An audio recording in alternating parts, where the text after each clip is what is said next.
اور اس آئین اور قانون کے مطابق بنیادی حق کیا ہے؟ بنیادی حق ہے زندگی کا حق، زندہ رہنے کا حق۔ اور زندگی کیا ہے؟ زندگی یہ ہے کہ آپ آزادانہ وقت گزاریں گے۔ آپ کی آزادی کو کوئی سلب نہیں کر سکتا، آپ کو کوئی حبس بیجا میں نہیں رکھ سکتا، آپ پہ ہوا پانی کو بند نہیں کر سکتا، آپ پہ روشنی کو بند نہیں کر سکتا۔ تو جب لائف نہ رہے تو کاروبار کیا اور باقی چیزیں کیا؟ 1 سال ہو گیا ہے پچھلے رمضان سے لے کے اب یہ رمضان ہونے والا ہے، ان کی صورت ان کے گھر والوں نے نہیں دیکھی۔ اب 2-4 روز سے کسی نامعلوم نمبر سے فون آ جاتا ہے ان کے گھر میں اور کہا جاتا ہے کہ جی آپ یہ مقدمہ واپس لے لیں، ہم آپ کے بندوں کو افغانستان جا کے ادھر سے چھوڑ دیں گے۔ کہ یہ کون لوگ ہیں جو یہ ایسی سچویشنز کر کے ایسی فضا بنانے کی کوشش کر رہے ہیں؟ وہ سیکریٹری جنرل ہے انصاف لائرز فورم پاکستان کا، اس کے علاوہ پی ٹی آئی کا سپوکس پرسن بھی ہوں میں آپ سے ابتدائی باتیں کر کے آپ کے ساتھ جزوی طور پہ پریس ریلیز ضرور شریک کروں گا، لیکن متن کے لحاظ سے میرے اس کلام میں بات ذرا سی مختلف بھی ہو۔ اسلامی جمہوریہ پاکستان ایک ریاست کا نام ہے اور اس ریاست میں پاکستان کے شہری آباد ہیں۔ اس ریاست میں پاکستان کے رہنے والوں نے اپنے لیے ایک آئین تشکیل دیا ہے جسے کہتے ہیں دستور اسلامی جمہوریہ پاکستان۔ اس آئین میں پاکستان کے سٹیزنز کی حوالے سے گارنٹیز دی گئی ہیں، بلکہ یہ سمجھ لیجئے کہ ان گارنٹیز ہی کے لیے، اس بنیادی حقوق ہی کے لیے پاکستان کا آئین بنایا گیا ہے۔ اور یہ بھی سمجھ لینا چاہیے کہ کچھ حقوق ہوتے ہیں جنہیں بنیادی حقوق کہا جاتا ہے، کچھ حقوق ہوتے ہیں انہیں انسانی حقوق کہا جاتا ہے۔ اور جب ہم انسانی حقوق کی بات کرتے ہیں تو ہم ہیومن رائٹس کی بات کرتے ہیں، اور ہیومن رائٹس جو ہیں وہ UN کے چارٹر کے تحت بھی پروٹیکٹڈ ہے، قاہرہ کنونشن کے تحت بھی پروٹیکٹڈ ہے، OIC کے تحت بھی پروٹیکٹڈ ہے، اکنامک انٹرنیشنل فورمز کے تحت بھی پروٹیکٹڈ ہے، انٹرنیشنل کنونشنز ہیں جن کی وجہ سے، جن کی بنیاد پہ بنیادی حقوق بنائے جاتے ہیں۔ پاکستان کے آئین میں دیے گئے ہوئے بنیادی حقوق در حقیقت بین الاقوامی آئینی اور انسانی حقوق ہیں، اور ان حقوق کے لیے ہر شہری اپنی عدالتوں کو بھی دیکھتا ہے، اپنے حکمرانوں کو بھی دیکھتا ہے، اپنے لیڈرز کو بھی دیکھتا ہے، پولیس کو بھی دیکھتا ہے، نظام کو بھی دیکھتا ہے، معاشرے کے بڑوں کو بھی دیکھتا ہے، تمام کو دیکھتا ہے اس آئین اور قانون کے مطابق۔ اور اس آئین اور قانون کے مطابق بنیادی حق کیا ہے؟ بنیادی حق ہے زندگی کا حق، زندہ رہنے کا حق۔ اور زندگی کیا ہے؟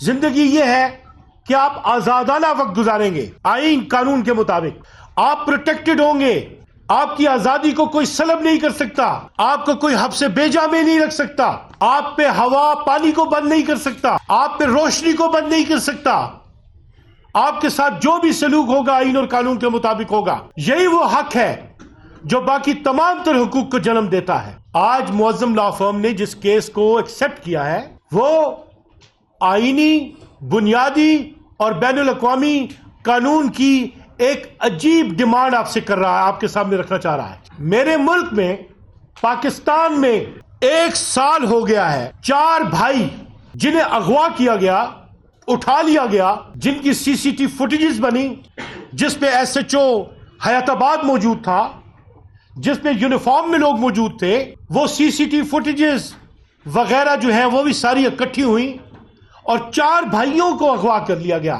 اور 4 بھائی بھی سٹیزنز تو سارے برابر ہوتے ہیں، لیکن یہ جو 4 بھائی ہیں یہ پاکستان کے نامور کاروباری گھرانے سے تعلق رکھتے ہیں، اور ان کے بزنس، ان کا کام دنیا میں پھیلا ہوا ہے۔ اس فیملی کو لوگ القذائی فیملی کے نام سے جانتے ہیں۔ وہ 4 بندے ایک ہی دن ایک ہی رات میں اپنے گھر سے حیات آباد سے اٹھا لیے گئے۔ اصرار اس بات پہ ہے کہ ان سہولت کاروں میں SHO صاحب موجود تھے۔ وہ جنہیں اٹھایا گیا ان کے نام ہیں محمد ناصر، عثمان خان، عبد الوارث اور محمد ظاہر۔ گھر کے سارے مردوں کو اٹھا لیا۔ ان کے بھائی دیگر ممالک میں کاروبار کر رہے ہیں، اور اس طریقے سے پاکستان میں زر مبادلہ کی بھی وجہ بنے اور پاکستان کی معیشت کو بھی ان لوگوں نے ڈھارس دی ہے۔ بہت بڑا گھرانہ ہے اور ان کے گھر میں ان کی بیگمات وہ رہ گئی جو کہ مکمل پردے کی صورت میں رہتی ہیں، اور ایسی حالت میں انہیں پشاور ہائی کورٹ میں آنا پڑا. انہوں نے آنریبل عدالت میں پٹیشن دائر کی اور کہا کہ دیکھیں ہمارے پاس تو اور کوئی سہارا نہیں ہے، کوئی سننے والا نہیں ہے، محض عدالت ہے. عدالت نے اپنی ذمہ داری اس میں پوری کی، عدالت نے جواب طلبی کی. آپ یہ دیکھیے کہ عدالت نے اس میں اپنی ذمہ داری کو پورا کیا اور محکمہ داخلہ بھی اور دیگر محکموں سے بھی جواب طلبی شروع کر دی. اس جواب طلبی کے دوران ایک اور کام ہوا، اور وہ یہ کام ہوا کہ ان کے شناختی کارڈ جو ہیں وہ ان لوگوں نے بلاک کر دیے، جس کا ایک پورا پروسیجر ہوتا ہے. ان کی جائیدادوں کے حسابات شروع کر دیے، سب سہولت کاری دی گئی، اور پھر آخر میں انہیں کہا گیا کہ جی ٹھیک ہے، آپ کی فیصلہ قریب آ رہا ہے، آپ کے بندے ہم چھوڑتے ہیں، آپ یہ پٹیشنز واپس لے لیں. پٹیشنز اس میں وجہ بھی لکھی اور وہ پٹیشن واپس لے لی گئی. انہوں نے اندیا دیا کہ آپ پٹیشنز واپس لے لیں، ہم آپ کے بندوں کو چھوڑ دیں گے.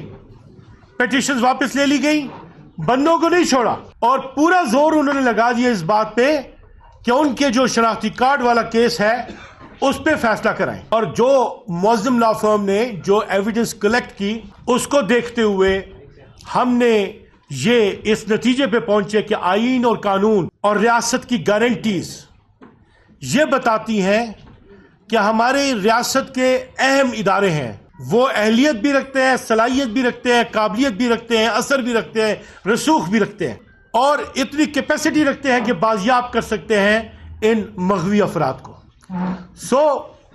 آج کی اس پریس کانفرنس میں ہم اپنے ان تمام تر ریاستی اداروں سے، قانونی اداروں سے، سیکیورٹی کے اداروں سے یہ بات رکھ رہے ہیں سینسٹائز کرنے کے لیے کہ دیکھیں ہمارا سب کا ملک ہے، معیشت کا برا حال ہے، لوگ یہاں سے جا رہے ہیں، اور ہم یہ کوشش کر رہے ہیں کہ فارن انویسٹمنٹ لے کر آئے. لیکن فارن انویسٹمنٹ کیسے آئے گی جبکہ لوگ بے چینی میں، کمزوری میں، پریشانی میں، بنیادی حقوق کی شدید خلاف ورزی کے نتیجے میں تباہی و بربادی کی طرف مائل ہو جائیں گے، اور سیکیورٹی آف لائف ہی نہیں رہے گی، لائف جو ہے اس کو کوئی تحفظ ہی نہیں رہے گا. تو جب لائف نہ رہے تو کاروبار کیا اور باقی چیزیں کیا.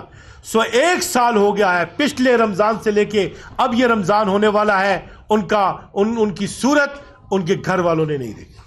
اب 2-4 روز سے کسی نامعلوم نمبر سے فون آ جاتا ہے ان کے گھر میں اور کہا جاتا ہے کہ جی آپ یہ مقدمہ واپس لے لیں، ہم آپ کے بندوں کو افغانستان جا کے ادھر سے چھوڑ دیں گے. یہ بات انہوں نے پہلے بھی کہی تھی.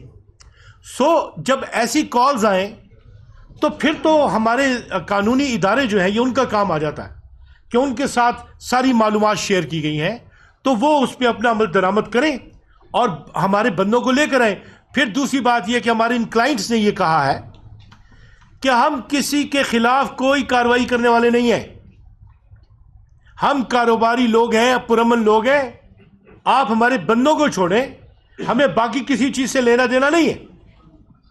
لیکن پھر نامعلوم فون آ جاتے ہیں کہ جی آپ اس ملک میں 200 کروڑ روپے کی انویسٹمنٹ کریں. ایک طرف ان کے شناختی کارڈ آپ ختم کر رہے ہیں، دوسری طرف انہیں منظر سے ہٹایا ہوا ہے، تیسری طرف آپ کہتے ہیں انویسٹمنٹس کرو. یہ ایسے سوالات ہو گئے ہیں جو کہ میں سمجھتا ہوں کہ ہمارے لیے بھی، ہمارے ریاستی اداروں کے لیے بھی چیلنجنگ ہے، اس لیے کہ یہ کون لوگ ہیں جو یہ ایسی سچویشنز کر کے ایسی فضا بنانے کی کوشش کر رہے ہیں. اس کو دیکھنا یقینی طور پہ ان اداروں کا اور ہم سب کا کام ہے. دیکھیں فنڈامنٹل رائٹس میرے اور آپ کے ایک جیسے. معظم لا فرم اور ہم خاص طور پہ یہ دیکھتے ہیں کہ defence, diplomacy, economy, energy, human rights اور لا فیئر، ان تمام سبجیکٹس کو ہم دیکھ رہے ہیں. اور پھر آپ کو پتہ ہے کہ ہم پی ٹی آئی میں بھی جو ہماری فنڈامنٹل رائٹس کی اور ہماری ہیومن رائٹس کی ایبیوسز ہوتی جا رہی ہیں، تو 2 سالوں سے ہم مستقل لگے ہوئے ہیں کہ دیکھیں یہ تو ہمارا ملک ہے، اس کو سنوارنے کا کام ہم سب کا ہے. تو یہ سیاسی آلودگی، مالی بدعنوانی، کرپشن، یہ سب چیزیں کرب کرنی ہوں گی، انصاف کو لانا ہوگا. اور انصاف لانا صرف اور صرف ایک ادارے کا کام نہیں ہے، یہ پورے میڈیا کا کام ہے، پورے سٹیزنز کا کام ہے ہمیں یکجا ہو کے ان چیزوں کو دیکھنا ہے بڑے ویژن کے ساتھ، پرسنلائز نہیں۔ اگر ہمارے دین میں یہ کہا ہے کہ ایک بندے کا نقصان پوری انسانیت کا نقصان ہے، تو 4 بندوں کو آپ جیتے جاگتے بندوں کو غائب کر لو، اٹھا لو، تو اس کا نقصان تو اس کی پوری فیملی اور خاندان کا نقصان ہے۔ اب ان کے خاندان میں کسی پہ اثر رسوخ بڑھایا جا رہا ہے، کسی کو کسی طریقے سے ایکسپلائٹ کیا جا رہا ہے، اور نامعلوم کالز ہیں، اور وہ کالز بھی سیکیورٹی اداروں کے ساتھ شیئر کی گئی ہیں۔ سو ہم نے اس ملک میں ہیومن رائٹس کے لیے پوری ایک کیمپین انیشیٹ کر رکھی ہے گزشتہ 2 سالوں سے۔ ہر موقع پہ آواز اٹھاتے ہیں، چونکہ جو ڈی چوک میں ہوا آپ نے دیکھا کتنے شہید ہو گئے، وہ ایک علیحدہ ایک معاملہ ہے جو کہ کمپائل ہو رہا ہے۔ اسی طریقے سے کمیشنز بننے کی ضرورت ہے۔ تمام چیزیں نیچے سے لے کے اوپر تک ہمیں فنڈامنٹل رائٹس پہ کمپرومائز نہیں کرنا، ہمیں سیاسی اینک اتار کے پاکستان کے وسیع ترین مفاد کو دیکھنا ہے۔ اب آپ کے ذہن میں یہ سوال پیدا ہو سکتا ہے کہ جب آپ کا میٹر عدالت میں ہے تو پھر آ کے اس کانفرنس کے ذریعے آپ کے ساتھ شیئر کرنے کی کیا وجہ ہو سکتی ہے؟ اس کی وجہ یہ ہے کہ کیپیسٹی کی کمی ہے۔ عوام لوگ اگر فعال طریقے سے اپنی آواز اپنی سطح پہ نہیں اٹھائیں گے تو اس انٹینسٹی کا اندازہ اور میسج اوپر بھی ٹھیک طریقے سے نہیں جاتا۔ لہٰذا یہ جو چیز ہے آپ بالکل ایک ذاتی ویژن سے اٹھ کے اس سے بڑھ کے دیکھیں گے۔ سو میرا یہ آج کی پریس کانفرنس میں یہ میسج ہے کہ Pakistan needs foreign investment, Pakistan requires security, Pakistan requires the assurance regarding the fundamental rights and human rights of the people of Pakistan. People have the right of transparency. People have the right to be defended. They have right to life. They have right to liberty. You cannot treat your people, you cannot allow any person to treat your people not in accordance with law. Though we have our own constitution, but our constitution has derived its fundamental rights from international conventions, and those conventions are recognized throughout the world. So the voice needs to be raised. We are raising here, we are raising it in the court, and wherever it would be required, that would be done. Pakistan is not meant for slaves. It was not created for slavery. It was created for the glory of Islam. It was created for the observance of the due process of law, upholding the constitution, protecting the rights of everybody. Pakistan means this. The Pakistan which was established or got by Quaid-e-Azam Muhammad Ali Jinnah, or the one who had sought its idea, Allama Iqbal, that Pakistan is the leader of entire Islamic Ummah. So ہمیں اپنی responsibility فیل کرتے ہوئے آج ان چیزوں کو دیکھنا ہے اور اسے کنڈیم کرنا ہے۔